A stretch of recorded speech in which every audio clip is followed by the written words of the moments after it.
गुरु चरण को करूं सप्रेम प्रणाम।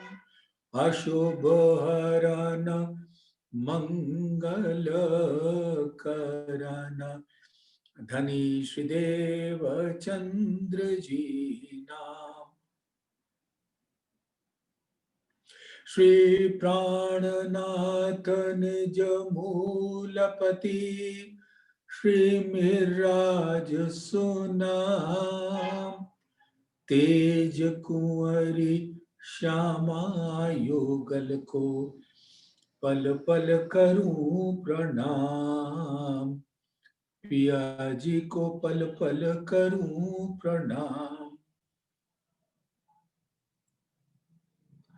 प्रथम लागू दो चरण को धनिये न छुड़ा योखिन। लांक तले लालेड़िया मेरे जीव के जीवन। इन पांव तले पड़ी रहूं धनी नजर खोलो बातून। पलना वालू निरखूं नेत्रे मेरे जीव के जीवन। मेरे जीव के जीवन।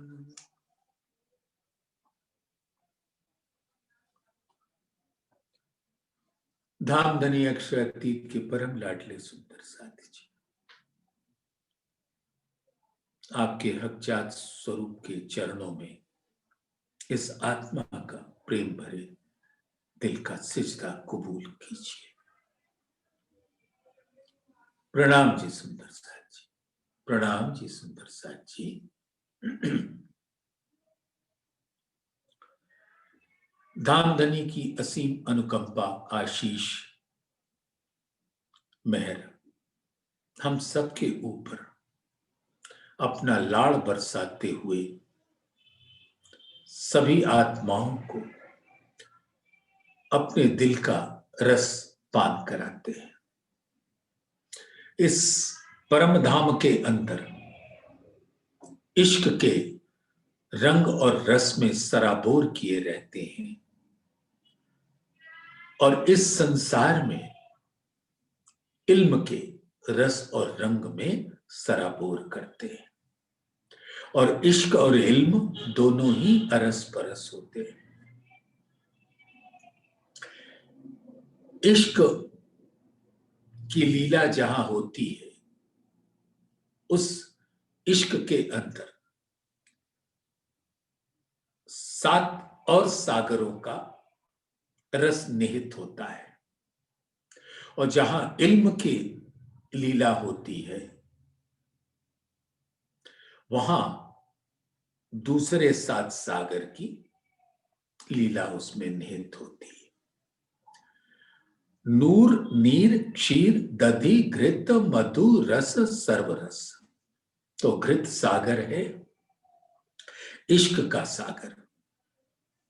क्योंकि परमधाम की हर लीला इश्क का स्वरूप होती है, इश्क से ही संपादित होती है। इसलिए प्रत्यक्ष में वो इश्क होता है और अप्रत्यक्ष रूप में, अव्यक्त रूप में बाकी सभी सागर, नूर, नीर, खीर, दधि, मधु, रस और सर्वरस।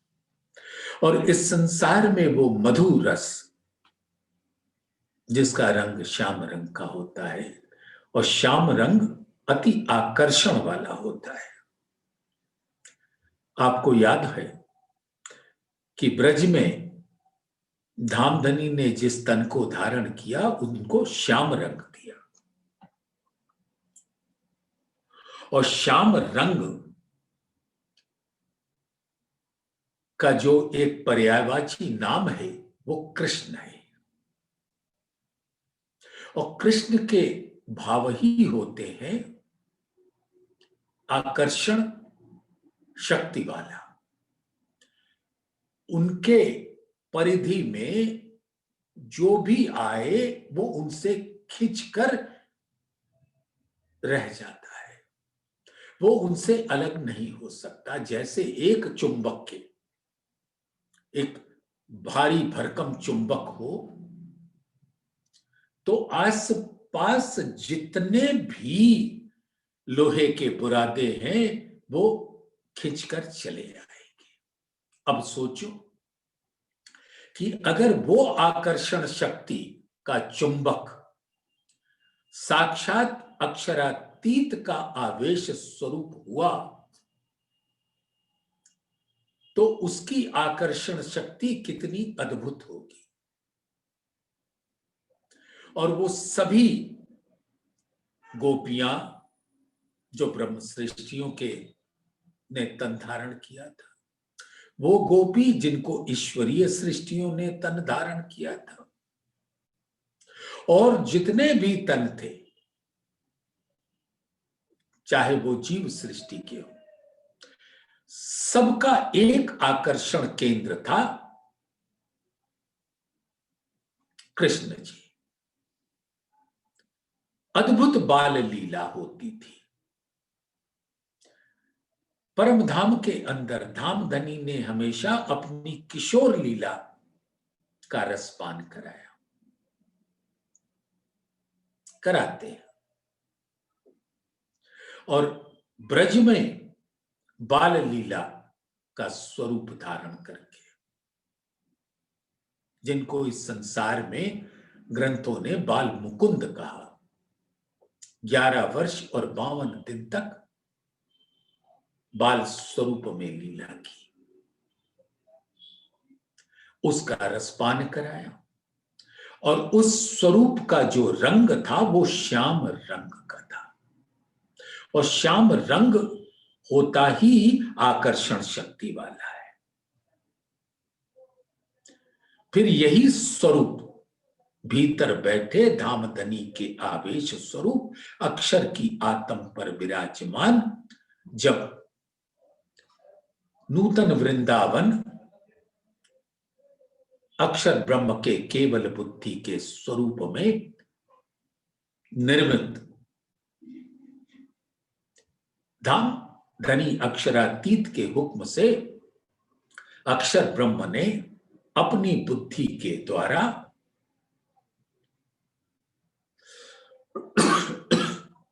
सृजन करवाया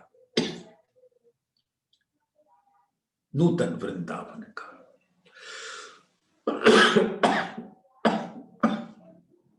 और उसके अंदर जो नूरी तन मिला वो अद्भुत आकर्षण का। तो सब सखियां काल माया में रहते हुए उससे अनंत दूरी पर योग माया में मात्र एक बांसुरी बजी तो उस बांसुरी की ध्वनि में इतनी आकर्षण शक्ति थी कि सबने अपना तन छोड़ा और जैसे तैसे भागते हुए पहुंच गए योग माया के ब्रह्मांड में, जहां उनको नूरी तन मिला। ये है उन कृष्ण जी की आकर्षण शक्ति। अब परम धाम के अंदर धामधनी का स्वरूप तो मूल नूर का स्वरूप है, और उसकी आकर्षण शक्ति तो अद्भुत है। तो ये आकर्षण शक्ति है धामधनी के मूल में आवेश स्वरूप की। अब इस ब्रह्मांड में जब प्रकट हुए तो ब्रज में बाल लीला, रास में किशोर लीला, ये दोनों लीलाएं करके अक्षरातीत के आवेश स्वरूप ने अक्षर की आत्म को दिखाया, रसपान कराया। और इस संसार में बुढ़ापन की लीला है, यानी पूर्ण मैच्योरिटी पर जागनी के ब्रह्मांड में। सो इल्म का सागर का रंग जो है वो मधु रंग है, और वो भी अद्भुत आकर्षण शक्ति वाला होता है। तो इस संसार में जब धामधनी के आवेश स्वरूप अपने हक जात के हक हाथी गिरोह के संग पधारे इंद्रावती जी की आत्मा के दिल में, और तन धारण किया मिहिरराज ठाकुर का, तो वो धामधनी अक्षरातीत का साक्षात आवेश स्वरूप। और वहीं से इल्म का सागर प्रवाहित होता है, और उस इल्म के सागर में इतनी अद्भुत आकर्षण शक्ति है कि ब्रह्म सृष्टियां और ईश्वरीय सृष्टियां तो खिंचती हुई चली आती हैं, लेकिन जो जीव सृष्टि भी है, अगर उसको इसकी सुगंध जरा सी भी मिल गई, और परम धाम में अंकुर ना होने के बावजूद, अक्षर का अंकुर ना होने के बावजूद वो खिंचते चले आते हैं। ये है श्याम रंग का मधु सागर। और मधु क्या होता है? शहद, अत्यंत मीठा होता है। और यहां पर एक चीनी होता है और एक मधु होता है, शहद। चीनी के अंदर अवगुण भी बहुत होते हैं, लेकिन मधु के अंदर कोई अवगुण नहीं होते। तो परम धाम में मधु सागर श्याम रंग को धारण किए हुए सब उनसे, उनकी आकर्षण शक्ति से आकर लिपट जाते हैं। तो वो आवेश स्वरूप प्रकट होते हैं किससे? अपने इल्म के सागर से। तो हुक्म, इल्म, खेल सब एक है। सब धामधनी ने अपने हुक्म से इल्म को प्रकट किया इस खेल के अंदर। जो ऐसा इल्म, ऐसा तारतम ज्ञान, तारतम का तारतम, जो इंद्रावती जी का अवतार कहलाता है, नूर तारतम, नूर यानी धामधनी का दिल, उससे प्रकट होता है। और उसकी महिमा का गायन तो कोई कर भी नहीं सकता, वो इतनी अद्भुत है अपनी आत्माओं को जगाने के वास्ते। तो उस आकर्षण शक्ति से भरे हुए इल्म के सागर, जिनके अंदर नूर, नीर, क्षीर, दधि, घृत रस और सर्व रस के अनंत सागरों का रस उसके साथ अरस परस होता है। इश्क और इल्म तो अरस परस है। इल्म आता जाता है, इश्क का स्वरूप हमारे दिल में प्रवेश करने लगता है। इल्म से हमने क्या ग्रहण किया? जुगल स्वरूप का अंग अंग का वर्णन, वस्त्र और आभूषणों का वर्णन, श्यामा जी का वर्णन, रूहों का वर्णन, ये सारा कुछ प्रकट किया उस इल्म के द्वारा।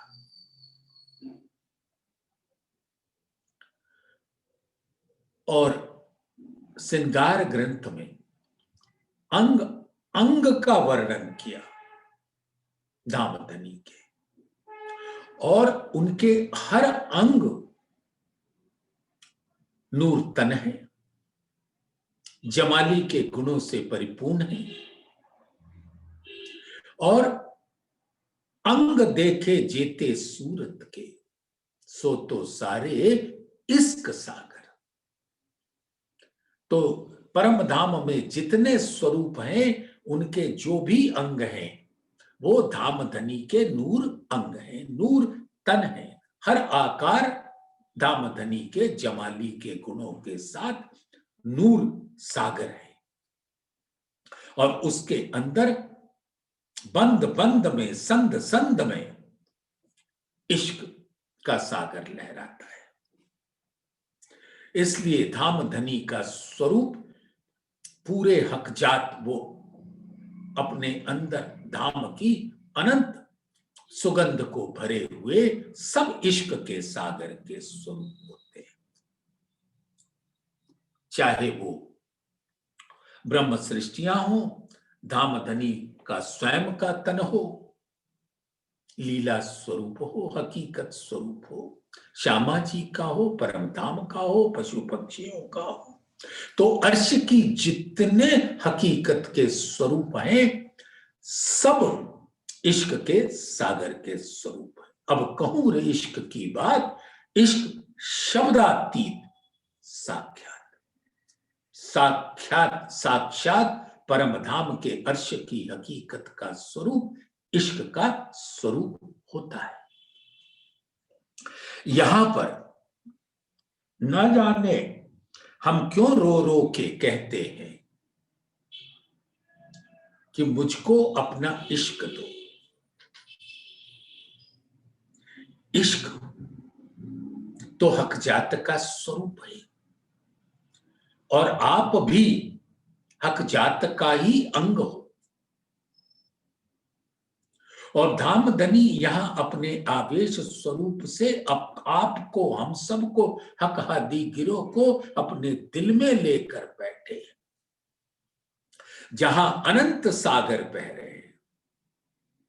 तो हर आत्मा के नूर स्वरूप से इश्क का सागर प्रकट होता है। अब सागर कहे मुझको जल दो, तो कैसा लगेगा? वो तो स्वयं ही अथाह जल का स्वरूप है। अब खिलवत ग्रंथ में हम सबको धाम धनी के आदेश से झीलने का अवसर मिला है। खिलवत का तात्पर्य ही है धाम धनी का दिल।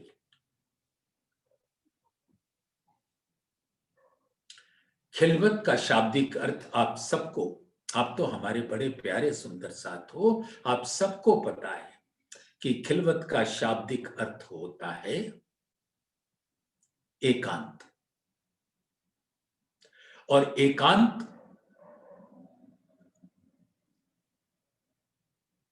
वहां होता है जहां दो नहीं होते, द्वैत का कोई भाव नहीं होता। अरे आप तो यही ले लो समझने के वास्ते, आपका ये तन तो घिरा रह सकता है हजारों व्यक्तियों के बीच में। परिवार में आपके 8-10 सदस्य हो सकते हैं, मोहल्ले में जाइए, अगर आप नेता हैं जैसे मोदी साहब, तो वो कितने लोगों से घिरे रहते हैं। तो कौन घिरा रहता है? उनका तन, लेकिन दिल एकांत स्वरूप होता है। दिल में तो वो स्वयं बैठते हैं, वो उनका निज का स्वरूप है। अपने दिल में बैठकर दिल के अंदर होने वाली हर लहरों का रसपान करते हैं। हम सबका यही हाल है। हमारा दिल एकांत का स्वरूप होता है और तन द्वैत का स्वरूप होता है इस संसार में। तो दिल को खिलवत कहते हैं। तो अर्श की खिलवत में हक की वाहिदत, परम धाम में जो परम धाम का स्वरूप है वो भी खिलवत का स्वरूप है, क्योंकि वो धाम धनी के दिल का प्रकट स्वरूप है, और दिल ही तो नूर है, तो नूर का ही प्रकट स्वरूप है, वाहिद का प्रकट स्वरूप है। इसलिए हर स्वरूप वहदत का है, जिसके अंदर धामधनी का ही दिल है, तो धामधनी का दिल ही वहदत है। तो अर्श की खिलवत में हक की वहदत, उनके दिल में भी और परम धाम में भी धामधनी का दिल ही लहराता है। तो इस बात को समझ लें कि परम धाम का हर स्वरूप खिलवत का स्वरूप है, क्योंकि एक धाम धनी को छोड़कर दूजा तो कोई है नहीं, और ये सारा स्वरूप वहदत का है। और वो कहां विराजता है? अपने मूल वाहिद में, धामधनी के दिल में। और दिल का स्वरूप श्यामा जी का स्वरूप है। तो परम धाम के जो अर्श की हकीकत है वो कहां विराजता है? हक आदि गिरोह कहां विराजते हैं? श्यामा जी के दिल में। क्योंकि जितनी आत्माओं का स्वरूप है वो सब अंग है, नूर अंग है हादि की। तो सुंदर साथ, आप इस बात को अच्छी तरह से विचार चुके हैं कि खिलवत अर्श की हकीकत को भी कहते हैं और धामधनी के दिल मार्फत को भी कहते हैं। इसलिए धामधनी का दिल खिलवत है। और धामधनी ने खिलवत ग्रंथ हमको दिया, जिसमें उन्होंने अपने दिल के रंगों को, हर रंग के हर चित्रकारी को जाहिर किया। लेने वाला चाहिए। वो तो लाड़ पिलाने में लगे पड़े हैं, उनको तो कोई दूजा काम ही नहीं, न परम धाम में और न यहां। हक को काम कोई और नहीं देवे, रूहों लाड़ लज्जत।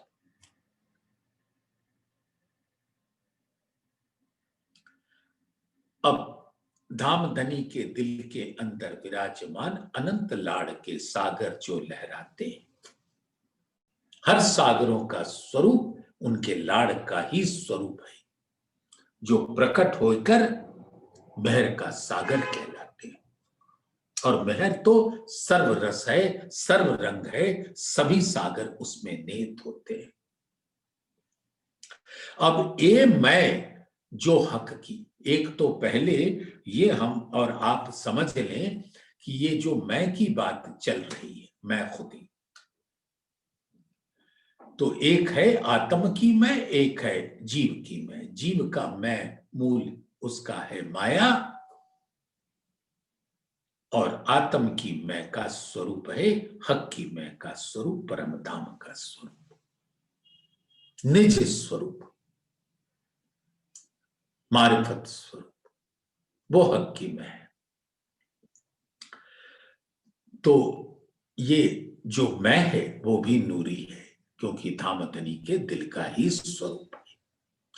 अब ये मैं जो हक की खड़ी इलम हक का ले।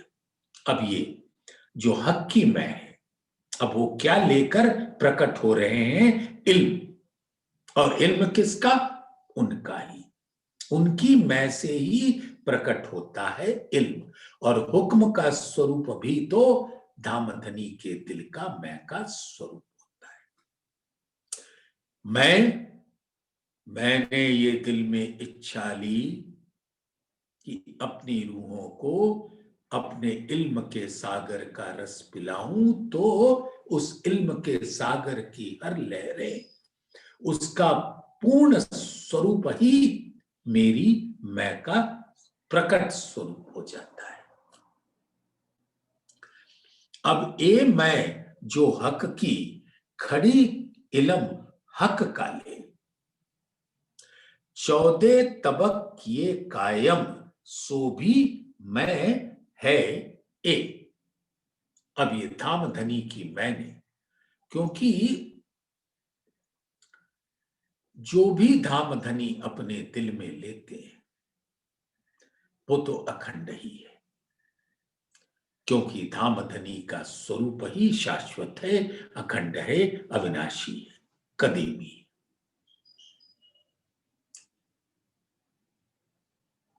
तो धाम धनी ने दिल में लिया और वो कायम हो जाता है।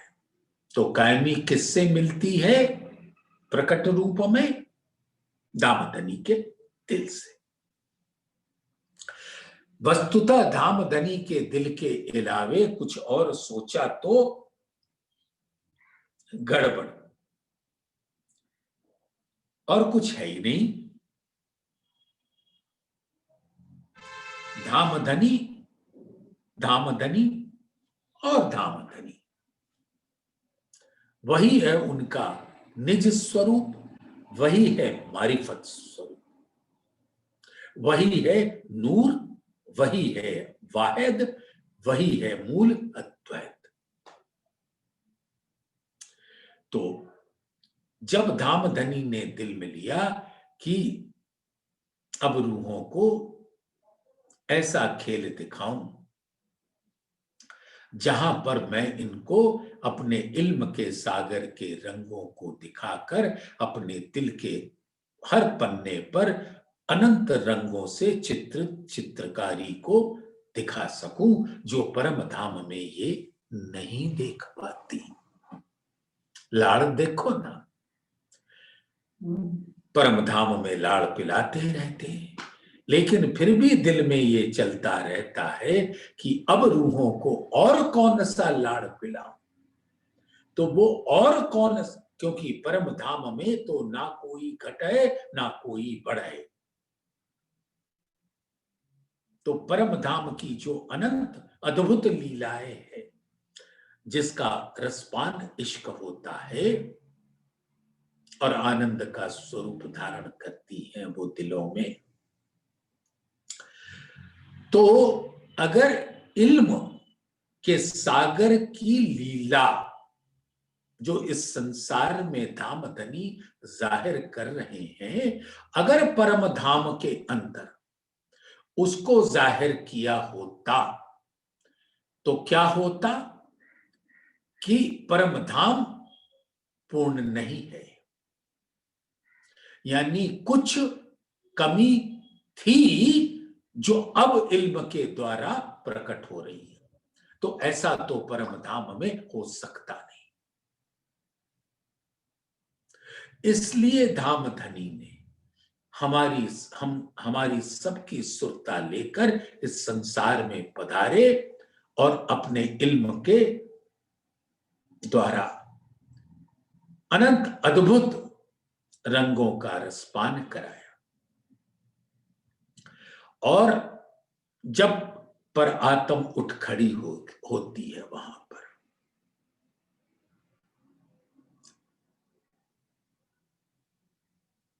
तो उसके दिल के अंदर इल्म के सागर की लहरें बह रही होंगी और वो इश्क से अरस परस होंगी। इसलिए इश्क और इल्म में कोई भी अंतर नहीं होगा।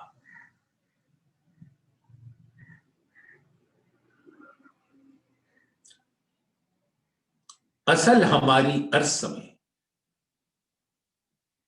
ताए ख्वाब दिखावत तुम, जैसा उत ओ देखत तैसा करत हैं हम, पर आत्म के अंतस्करण जेती बीतत बात। वो बात कहां से? दामदनी के दिल से आती, मैं से आती। पर आत्म के अंतस्करण जेती बीतत बात, तेती इन आत्म के करत अंग साख्यात। तो ऐसे ही धामधनी ने दिल में लिया कि ये खेल दिखाऊं,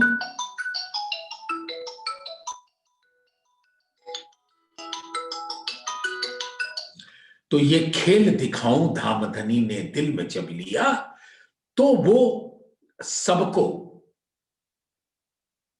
इस संसार में लाए और अपने दिल के हर पन्ने के ऊपर जो अनंत रंग है, अनंत रस है, उसका पान यहां करा रहे।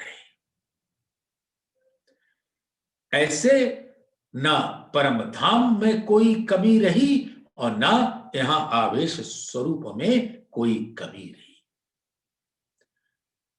तो और जो धामधनी ने दिल में लिया, तो वो 14 तबक तो कायम होना ही है, क्योंकि उस शाश्वत अखंड दिल में धामधनी ने ये ले लिया। अब ए मैं जो हक की खड़ी इलम हक का ले, 14 तबक किए कायम, सो भी मैं है ए। वो तो अक्षरातीत की मैं है, उनके दिल से ये सब कुछ प्रकट होता है। ए मैं है हक की, ए है हक का नूर। अब इस प्रकरण की इस चौपाई, जिसका संख्या है 15, इसके पहले 2 चरण से जो इतने मास से आपके बीच में वर्णन हो रहा है कि धामधनी का दिल ही मैं है और वो नूर है, और वो धामधनी ने यहां पर हम सबको बता दिया। ए मैं है हक की, यानी ये मैं धामधनी का दिल है, और ए है हक का नूर, और वो नूर का स्वरूप धामधनी का दिल है। खास गिरो जगाए के पहुंचत हक हजूर, और ब्रह्म सृष्टियों को जगाकर अपने मूल मिलावे में खड़ा कर देते धामधनी के चरणों में, जिनके स्वरूप हक जात के स्वरूप, हक आदि गिरोह के स्वरूप, धामधनी के अर्श की हकीकत के स्वरूप उनके चरणों में बैठे। ए मैं इन विद की, सो मैं मरे क्यों कर। अब वो तो अखंड है, शाश्वत है, अनादि है, कदीमी है, अक्षरातीत का दिल है, तो उसमें मरने की तो कोई बात ही नहीं आती। इस संसार में बस लाकर समझा दिया। पहुंचे पहुंचावे कदमों, जाग जगावे घर। यही मैं, यही नूरी मैं, यही नूर, जहां से नूर तारतम नूरी इल्म प्रकट होता है, यही पूरे आवेश स्वरूप के संग आए थे, और आवेश स्वरूप के संग अपने मूल स्वरूप में खड़े होंगे जागकर। जो जो बातें धामधनी अपने इल्म से बताना चाहते हैं, वो सबको जाहिर करके एक एक आत्मा को अपने आवेश स्वरूप के दिल में से अरस परस कर लेंगे। यही मैं है हुक्म, और हुक्म का मूल क्या होता है? धामधनी का दिल। जो बात करनी है हके, पहले लेवे माहे दिल, पीछे सब में पसरे जो वाहदत में असल। तो धामधनी के दिल में कोई बात आई, यानी इच्छा आई, और जब वो क्रियान्वयन होती है, तो वो उसी दिल का हुक्म का स्वरूप बन जाती है।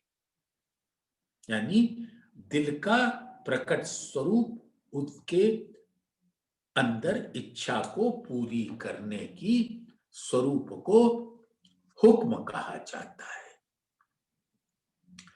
यही मैं है हुक्म, और मैं दिल नूरी तो हुक्म क्या हुआ?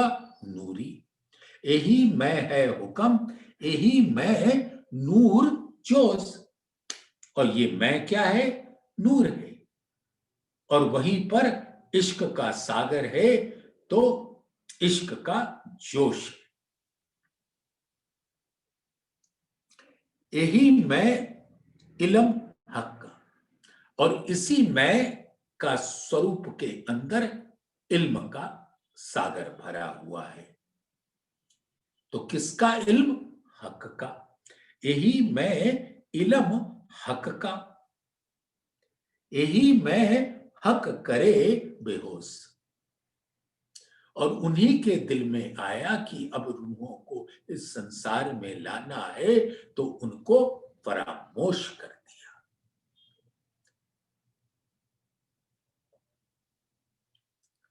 हक चलाए चलही, हक बैठाए रहे बैठ, सोवे उठावे सब हक, नहीं हुक्म आड़े कोई ऐठ। अब धामधनी के दिल में जैसा जैसा आता गया, वैसा वैसा पर आत्म के दिल में आता गया। और जैसा जैसा पर आत्म के दिल में आता गया, वैसा वैसा आत्म के दिल में आता गया। तो अब उस दिल में आया। चलो जियारत करते हैं। एक बात उदाहरण दे रहा हूं कि पन्ना जी चलते, तो हक चलाए चले, दामदनी ने दिल में लिया, तो आत्म के अंग वही करेंगे। हक बैठाए रहे बैठ, और अगर चितवन में बिठा दिया तो हम बैठे रहेंगे यहीं पर। शरीर कहीं नहीं जाएगा और दिल चितवन में लग जाएगा। सोवे उठावे सब हक। अब इस संसार में माया की नींद में गर्क करके उसको दिखाकर फिर उठाते भी वही है, अपने हुक्म से, अपने इल्म से। सोवे उठावे सब हक, नहीं हुक्म आड़े कोई ऐठ। अब धामधनी के हुक्म के आगे कुछ नहीं, माया का कोई बल नहीं चलता। ऐठ यानी माया का ऐठ, उनके आगे कुछ नहीं चलता। अगर धामधनी ने दिल में ले लिया कि अपनी रूहों को जगाना है, तो माया कुछ नहीं कर सकती। आड़ा पट भी हके दिया, पहले ऐसा खेल सऊर में ले। जो खेल आया हक सऊर में, तो क्यों ना हुए कायम ए। तो इस खेल की ये विशेषता है कि धामधनी ने इन खेल को अपनी मैं में ले रखा है। अब उनकी मैं ही यहां पर विध विध के कार्य कराकर सबको 14 तबक किए कायम।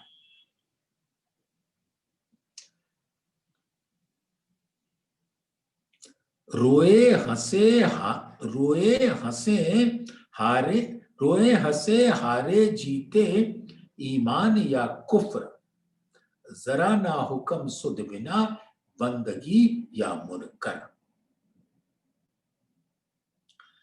तो इस संसार में वो हुक्म की लीला धामधनी की मैं से होती है। कोई विरह की अग्नि में जलकर रोता है, कोई माया की अग्नि में जलकर रोता है।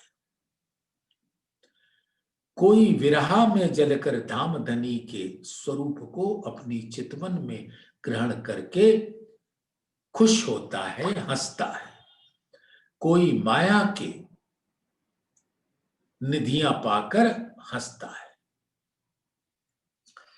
और कोई आध्यात्मिक रूप से हार जाता है, कोई जीत जाता है, कोई सांसारिक रूप में हार जाता है, जीत जाता है। सब धाम धनी की मैं की हुक्म से। रोए हंसे हारे जीते, ईमान या कुफ्र।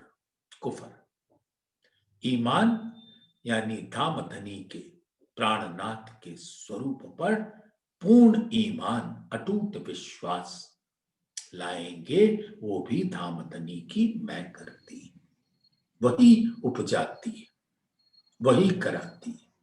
कहत कहलावत तुम ही, करत करावत तुम, हुआ है होसी तुमसे, ये फल खुदाई इल्म।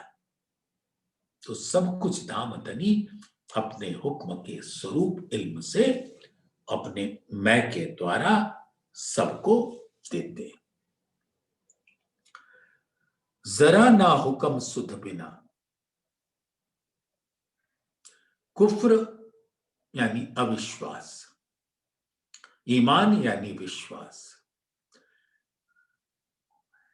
विश्वास आया तो भी हक के कारण, अविश्वास आया तो भी हक के कारण। जरा ना हुक्म सुध बिना, और हुक्म के बिना कोई सुध ना माया की ना धाम की होती नहीं। न माया की सुध होती है, न धाम की सुध होती है। कब होती है? हुक्म से होती है। और हुक्म का मूल ही धामधनी का नूर दिल है, उनकी मैं है। तो धामधनी की मैं ही सुध देती है। बंदगी या मुनकर, या अपनी राह पकड़ लो धामधनी की या माया की, ये भी धामधनी के हुक्म से होता है। ये जो मैं हक की, सो भी निकसे हक हुक्म। और जो ये हक की मैं है, वही उसी के जो, यानी कि धाम धनी के दिल में जो बात आई, तो कह रहे हैं जो बातें धाम धनी के दिल में आई, ये जो मैं हक की, सो भी निकसे हक हुक्म। तो जो दिल में आई, वो पर आत्म के दिल में आकर, आत्म के दिल में आकर वैसा ही हुक्म प्रकट रूप में होता है। इन मैं में बंधन नहीं, बंधावे जो होवे हम। हम यानी माया का स्वरूप। ये माया का स्वरूप हमें बनाता है, और धाम धनी के मैं में कोई बंधन नहीं। वो तो सीधा परम धाम में हमारी चितवन को पहुंचा देते हैं, अपना लाड़ पिलाते हुए। हम बंधे बंधाए मिट गए, कछु रहिया न हम पना हम। यो पहुंचाई बका मिने, इन विद मैं को खसम। धाम धनी के मैं, उनका दिल, उनका नूर, उनका हुक्म इस प्रकार का है कि हम जो इस माया के संसार में अपने जीव के स्वरूप के कारण बंध गए थे, वो सब बंधन खोल दिया। हम बंधे बधाए मिट गए, कछु रहा न हम बना हम। ये हम जो है, हमारे अंदर माया का हम है, अहम है, वो सब खत्म हो गया। यो पहुंचाई बका मिने, जैसे ही जीव के स्वरूप से उल्टा किया, असत जड़ दुख की दुनिया से उलटकर सच्चिदानंद स्वरूप में आत्माओं की का दिल पहुंच गया। यो पहुंचाई बका मिने, इन विद मैं को खसम। तो धाम धनी के दिल में ऐसी बात आती है कि रूहों को इल्म देकर, लाड़ पिलाकर अपने घर ले चलो। अब सिर ले हुक्म हक का, बैठी धनी की मैं। अब धाम धनी के हुक्म को मैंने अपने सिर पर धारण कर लिया। महामती जी फरमाती कि जो जानो त्यों करो। अब सिर ले हुक्म हक का, बैठी धनी की मैं। और वो हुक्म के अंदर क्या बैठे हैं? धाम धनी की मैं, उनका दिल। और उस वो दिल संदेशा देता जाता है हुक्म को, और हुक्म वो करता जाता है और आत्माओं को जगाता चलता है। हुक्म ही सुलाता है, हुक्म ही जगाता है। जरा इनमें शक नहीं, इल्म हक के से। अब इस हुक्म के महिमा पर कोई भी शक जरा भी ना करे। और इसी हुक्म से इल्म अवतरित हुआ, यानी दामदनी के दिल की इच्छा से।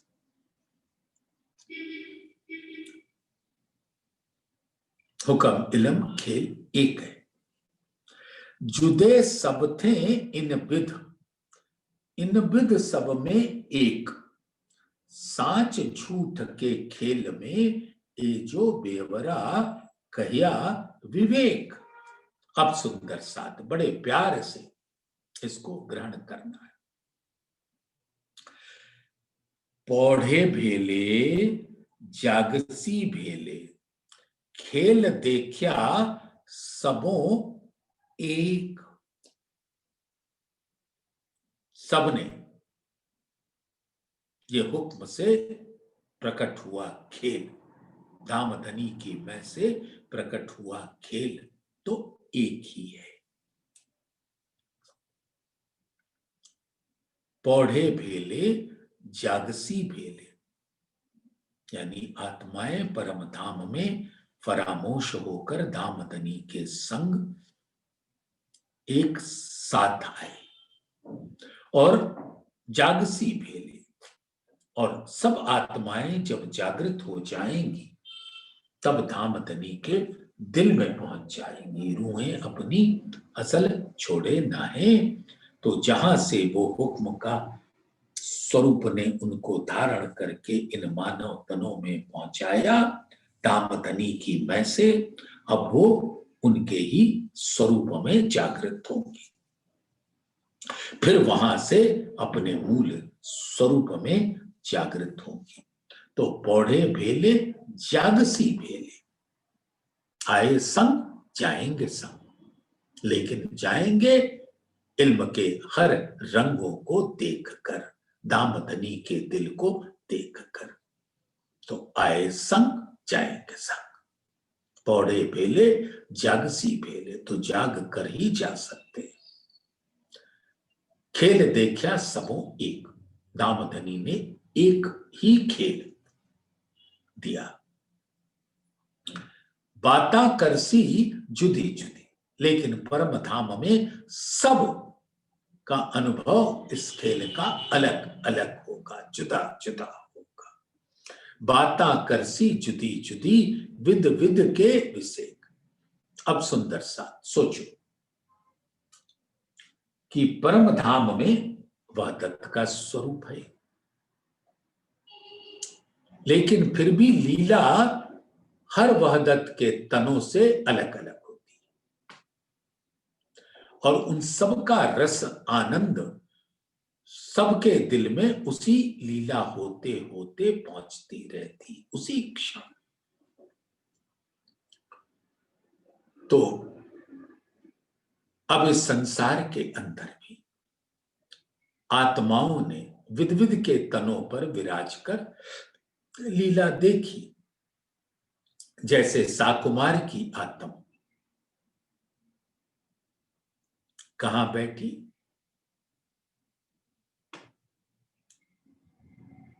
औरंगजेब जैसे क्रूर शासक के तन पर। उसका जीव जो बहुत ही कठोर था, अपने संस्कार से ग्रसित था, जो कठोरता का स्वरूप था।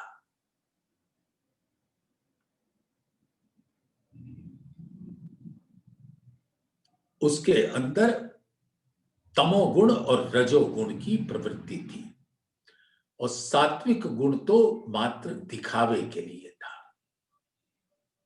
कि तस्बीह लेकर अल्लाह अल्लाह करते रहते थे और दूसरे हाथ से कत्लेआम करते थे। तो आत्म ने उस तन पर बैठकर जो खेल देखा, जब धाम में उठकर बातें करेंगे तो वो क्या करेंगे कि ऐसा होता है। और साकुंडल सखी त्याग की मूर्ति, सेवा की मूर्ति, महाराजा छत्रसाल जी के अंदर पधारी। तो उसने क्या देखा? अटूट विश्वास देखा, सेवा देखी, समर्पण देखा, सबूरी देखी। तो जब साकुंडल परम धाम में खड़ी होती हैं तो वो इस प्रकार की बात करेगी। ऐसे अनेकों उदाहरण है श्री बीतक ग्रंथ में। बिहारी जी की आत्मा क्या बात करेगी और इंद्रावती जी की आत्मा क्या बात करेगी, आसबाई की आत्मा क्या बात करेगी, केशवबाई की आत्मा क्या बात करेगी। अद्भुत अद्भुत। तो खेल देखा सबो एक, बाता करसी जुदी जुदी, विध विध के विषेक। तो जैसे तन पर बिठाया धाम धनी की मैंने, वैसी हमने लीला ली, अपने दिल के अंदर देखा और उसी का बयान तो परम धाम में होगा। और कैसी अद्भुत हंसी होगी उसका विचार करो सुंदर साथ। तो सब इस संसार में इस प्रकार से हक की मैं के अंदर जो हुक्म है उससे अलग अलग हुए। इसको इसमें बिठाया, इसको इसमें बिठाया, इन विध सब में एक, लेकिन हुक्म तो धाम धनी का ही है। तो सबके अंदर एक हुक्म है, लेकिन जीव अलग अलग जुदे जुदे संस्कारों के से ग्रसित। साच झूठ के खेल में ये जो बेवरा कया विवेक। और परम धाम के वह दत्त की लीला और इस संसार में आत्माओं की लीला सब धाम धनी की मैं की उनके दिल के नूर के वाहिद के डोर से बंधी हुई। हुकुम जोश नूर खसम, मैले खड़ी इलम ए। अब धाम धनी का हुक्म, उनका नूर, उनके इश्क का जोश, उनका स्वयं का स्वरूप, इल्म को लेकर ये पांच कौन लेकर खड़ा है? मैं, धाम धनी की मैं, उनका दिल। ये पांचों काम कर हक के, पहुंचे गिरो दो ले। तो ये जो स्वरूप है, जैसे श्री धनी जी को जोश आत्म दुल्हन नूर हुकुम मूल वतन, ये पांच किसके अंदर विराजमान हुए? धाम धनी के हुक्म से इंद्रावती जी के दिल में। और उन सबके आने से इंद्रावती को खिताब धाम धनी ने खुद दिया अपनी रूहों को जगाने के वास्ते महामती का। सुख देऊं सुख लेऊं सुख में जगाऊं साथ, मैं इंद्रावती को उपमा दई मेरे हाथ। तो वो महामती का स्वरूप प्रदान किया, खिताब दिया। तो ये जो 5 स्वरूप है, सच्चिदानंद का स्वरूप दोनों बड़े मलाइकों जबराइल असराफील के संग यहां पर आकर वो धामधनी से उनके हुक्म का काम कर रहे हैं, उनकी मैं का काम कर रहे हैं।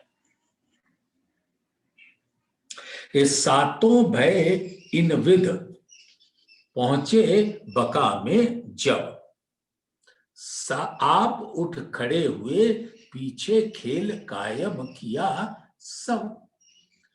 तो जितनी ब्रह्म सृष्टियां हैं परम धाम की, उनको परम धाम पहुंचाया ये महामती के स्वरूप ने, जो मूल में तो धामधनी की मैं का ही स्वरूप है। और ईश्वरीय सृष्टियों को अक्षर के नूर नजर तले पहुंचाया, और सभी चर अचराचर को इन दोनों के अलावे जो हैं उनको भी अक्षर के नूर नजर तले उनके संस्कारों और कर्मों के अनुसार पश्चाताप के बाद अखंड कर देंगे। तो ये सातों भय इन विध, ये सातों भय इन विध पहुंचे बका में।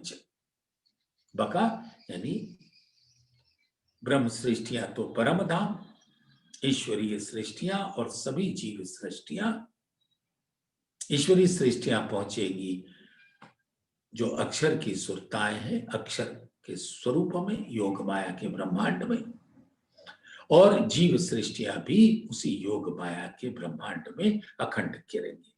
तो ये सातों भय इन विध पहुंचे बका में जब, आप उठ खड़े हुए पीछे खेल कायम किया सब। तो परम धाम में हमारी स्वरूप उठ खड़े होंगे और पीछे ये खेल कायम कर देंगे। अब वाणी अद्वैत में गाऊं, निज स्वरूप की नींद उड़ाऊं, सब संयन को भेल जगाऊं, पीछे अक्षर को भी उठाऊं। और पीछे जब सब संज्ञा पहले आप उठ खड़े हुए, पीछे खेल कायम किया सब, तब अक्षर को उठाया तो खेल भी उनके संग, जो उनके ही सूरत का सब है, अखंड होगा। मैं तो तहकीक ना कछु और ना कछु मुझसे होए, ए मैं विद विद देखिया इन मैं में खतरा ना कोए। अब क्योंकि मेरी मैं जो जीव की मैं थी, माया की मैं थी, वो तो धामधनी ने अपनी मैं से खत्म कर दिया, और इस मैं के स्वरूप में कोई खतरा नहीं। यानी इस जहां पर मेरे दिल के अंदर धामधनी की मैं विराजती है, माया का कोई बल नहीं चलेगा, माया तो आ भी नहीं सकती। तो मैं तो तहकीक ना कछु, मुझे तो कुछ पता नहीं होता था, और ना कछु मुझसे होए, और मैं कुछ कर भी नहीं सकती थी। ये मैं विद विद देखिया, और इस मैं के स्वरूप को मैंने तरह तरह से आजमाया, तरह तरह से देखा, और पाया कि ये तो धनी की मैं है, हक की मैं है, और उसमें माया, उसके सामने माया का कोई बल चल नहीं सकता।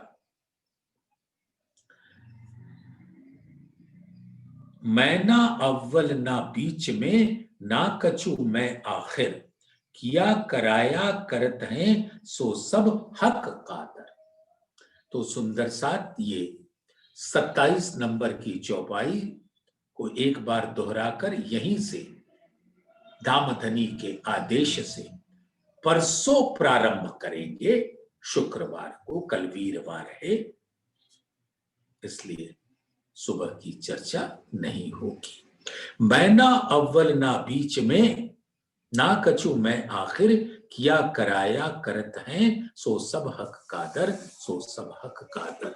बोलिए श्री प्राणनाथ प्यारे की जय, धाम के धनी की जय, सर्व सुंदर साथ की जय।